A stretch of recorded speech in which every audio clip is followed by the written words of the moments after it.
Mais d'abord, l'histoire d'une angoisse qui traverse souvent les femmes enceintes pendant leur grossesse. Être obligée d'accoucher au mauvais endroit, au mauvais moment.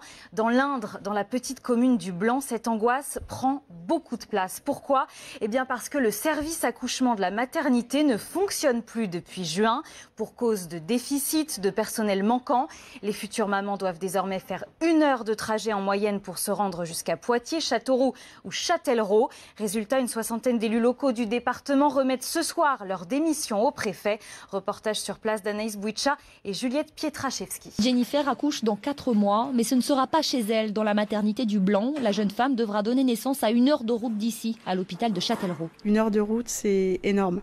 Quand on a des contractions, un mari à côté, pour moi, c'est de l'injustice, c'est pas humain. Une injustice vécue par tous les habitants du Blanc, commune de 6500 âmes. Un collectif citoyen s'est créé il y a quelques mois. Cécile Gillet en fait partie, elle ne contient plus sa colère. On nous interdit de naître ici. On nous pousse à revendiquer des droits comme l'accès aux soins sur tous les territoires. Et on n'est plus, nous, dans la République de l'égalité et de la fraternité. On nous exclut de cette République-là. Et ça me met hors de moi. Hors de moi, vraiment. Face au désespoir, un mur de silence de la part de l'Agence régionale de santé et du gouvernement. C'est pour le dénoncer que la maire de la ville, Annick Combert, a décidé de présenter sa démission ce soir. Nous, on le ressent comme un mépris. Il faut que l'ensemble des hôpitaux, des maires, des petites communes impactées par ce genre de problème puissent faire comprendre à l'État qu'on n'est pas seulement des chiffres. Le préfet de l'Indre a désormais 2 mois pour accepter ou non la démission des élus.